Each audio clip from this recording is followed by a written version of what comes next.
ဗုဒ္ဓဘာသာဆိုတာဘာပါလဲရှင်ဗျာဘယ်မူတွေကိုအခြေခံပါလဲလေဗျာဗုဒ္ဓဘာသာရဲ့အန်တိတ်မှရည်မှန်းချက်ကရောဘာပါလဲဗျာဗုဒ္ဓဘာသာဆိုတာသစ္စာဗျာရဲ့အဆုံးအမဘဝမှာဘယ်လိုနေရမယ်ဘယ်လိုထိုင်ရမယ်ဘာတွေလုပ်သင့်တယ်ဆိုတဲ့ way of life ကောင်းကျိုးချမ်းသာရစေနိုင်တဲ့လူတွေအကျိုးစီးပွားဖြစ်ထွန်းစေနိုင်တဲ့အကြောင်းတရားတွေကိုလှုပ်ဆောင်ပြီးလူတွေဆင်းရဲဒုက္ခရောက်ရှိစေနိုင်တဲ့အဆိုးတရားတွေကရှောင်ရှားဖို့သွန်သင်ဆုံးမတဲ့ဘုရားရဲ့အဆုံးအမတွေကိုဗုဒ္ဓဘာသာလို့ဆိုရမှာဖြစ်ပါတယ်။တိရိလင်္ကာနိုင်ငံမှာဗုဒ္ဓဘာသာဆိုတဲ့အသုံးကိုမသုံးဘဲနဲ့ဗုဒ္ဓဂမလို့ထည့်သုံးတာရှိတယ်။ဗုဒ္ဓဂမဆိုတာဗုဒ္ဓရဲ့အာဂမမြတ်စွာဘုရားရဲ့အဆုံးအမတရားတော်တွေတို့ဒီလိုပဲအဓိပ္ပာယ်ရပါတယ်။ခုခေတ်တော့ဘာသာပြန်တဲ့အခါဘာသာဆိုတာ religion ကိုယ်ကစိတ်ကမှုတွေကိုအခြေခံပြီးတော့ဘာသာဆိုတဲ့စကားလုံးကိုသုံးလာကြတာဖြစ်တယ်။မြတ်စွာဘုရားရဲ့အဆုံးအမတွေဆိုတာလိုက်နာကျင့်သုံးရမှာဖြစ်လို့ကိုယ်ကစိတ်ကမှုဆိုတဲ့ဟာကတွဲဖက်ပြီးတော့ပါလာတဲ့အရာတွေသာဖြစ်တယ်ပေါ့မှန်ပါဗျာအဓိကကဘုရားဘာသာဆိုတာမြတ်စွာဘုရားရဲ့အဆုံးအမသွန်သင်ပြသတဲ့စကားတွေပဲဖြစ်တယ်ဒါပြင်မြတ်စွာဘုရားကဘာတွေဆုံးမတော့ဆိုကိုကျင့်သီလကောင်းမှုနဲ့လူချင်းအကျဉ်းတရားထားဖို့ရှင်ထဲမှာရှိတဲ့လူတွေရဲ့စိတ်နှလုံးကိုပူပန်စေတတ်တဲ့ကိလေသာတရားတွေကိုလျှော့နှဲအောင်လျှော့ချနောက်ဆုံးမှာအပြည့်တိုင်ဖြည့်ရှင်းပြီးဆဲတော့ကလွတ်မြောက်ဖို့ဆိုတာကိုမြတ်စွာဘုရားဟောခဲ့တာဖြစ်တယ်။အကျဉ်းချုပ်ပြောရမယ်ဆိုရင်ဘုရားရဲ့အဆုံးအမစကားတွေကိုပိဋကတ်30နိကေ9ပြဓမ္မခန္ဓာပေါင်း8400မှာဒီမှတ်တမ်းတင်ထားတာ။အဲ့ဒီမှတ်တမ်းတင်ထားတဲ့မြတ်စွာဘုရားရဲ့အဆုံးအမတွေအားလုံးကိုဗုဒ္ဓဘာသာဗုဒ္ဓရဲ့ဆုံးမသွန်သင်ချက်များလို့ဒီလိုအတိပ္ပယ်ကိုယူရမှာဖြစ်တယ်ပေါ့နော်အဲ့ဒီဗုဒ္ဓရဲ့သွန်သင်ဆုံးမချက်တွေကိုလိုက်နာတဲ့ပုဂ္ဂိုလ်တွေကြတော့ဗုဒ္ဓဘာသာဝင်လို့ခေါ်ကြတယ်အလားတူပြန်တဲ့ religion ဆိုတဲ့အင်္ဂလိပ်ဘာသာစကားကယုံကြည်မှုနဲ့ကိုးကွယ်မှုကိုခြေခံပြီးတော့ပြောတဲ့စကားမှန်ပါဗျာဒီမှာတော့အဲ့လိုယုံကြည်မှုနဲ့ကိုးကွယ်မှုကိုခြေခံတာမဟုတ်ပဲနဲ့လက်တွေ့ကျင့်သုံးမှုကိုဆိုလိုတာဖြစ်လို့အချင်းချင်းမှတ်ရမှာတော့ဘုရားဘာသာဆိုတော့မြတ်စွာဘုရားရဲ့အဆုံးအမတရားတော်များပဲဖြစ်တယ်သူရဲ့အန်တိတ်မှရည်မှန်းချက်ကရောဘာများဖြစ်မလဲဘယ်မူတွေကိုခြေခံတယ်ဆိုတာလေးကိုပြောအောင်နော်မှန်ပါဗျာမူလို့ဆိုတာတဲ့ဘုရားဘာသာဖြစ်ဖို့အဓိကအကြောင်းတရားတော့ကမ္မတက္ကတာသမ္မာဒိဋ္ဌိလို့ပါဠိမှာဆိုတာအဲ့ဒီကမ္မတက္ကတာသမ္မာဒိဋ္ဌိဆိုတာ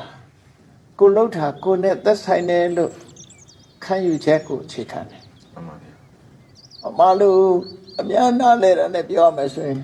ကံဤအကျိုးကိုလက်ခံတယ်မှန်ပါဗျာကံတရားကိုလက်ခံတယ်ကံတရားရဲ့အကျိုးကိုလက်ခံတယ်မှန်ပါဗျာအဲ့ဒီကံဤအကျိုးကိုလက်မခံရင်ဘုရားဘာသာမဖြစ်နိုင်ဘူးမှန်ပါဗျာရသော်ဘုရားလည်းကမ္မဝါဒီကရိယဝါဒီဒီကုသိုလ်အကုသိုလ်ဆိုတာလုံးလို့ရတယ်ကုသိုလ်အကုသိုလ်ဆိုတာရှိတယ်လို့လက်ခံတဲ့ဝါဒဖြစ်တယ်မှန်ပါဗျာအဲ့ဒီကမ္မတက္ကတာသမ္မာဒိဋ္ဌိလို့ဆိုတဲ့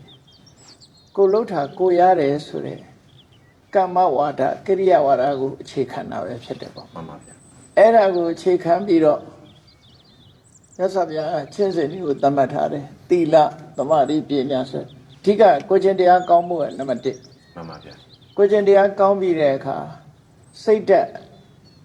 ငြိမ်သက်အောင်လေ့ကျင့်တာနဲ့ထိုငြိမ်သက်မှုကြောင့်ရရှိလာတဲ့အသိပညာမှန်ပါဗျာအဲ့ဒါတွေကဘုရားဘာသာရဲ့အချမ်းမြင်ကျင့်စိတ်တစ်ခုလို့ပြောရမှာဖြစ်တယ်မှန်ပါဗျာဘုရားဘာသာရဲ့အန္တိမရည်မှန်းချက်ကပါလေလို့ဆိုတာကြတော့ဆင်းရဲဒုက္ခအလုံးအဆုံးသတ်ရေးပဲဖြစ်တယ်မှန်ပါဗျာလူတွေတွေ့ကြုံနေရတဲ့ဆင်းရဲဒုက္ခဆိုတာမျိုးမျိုးရှိတယ်မှန်ပါ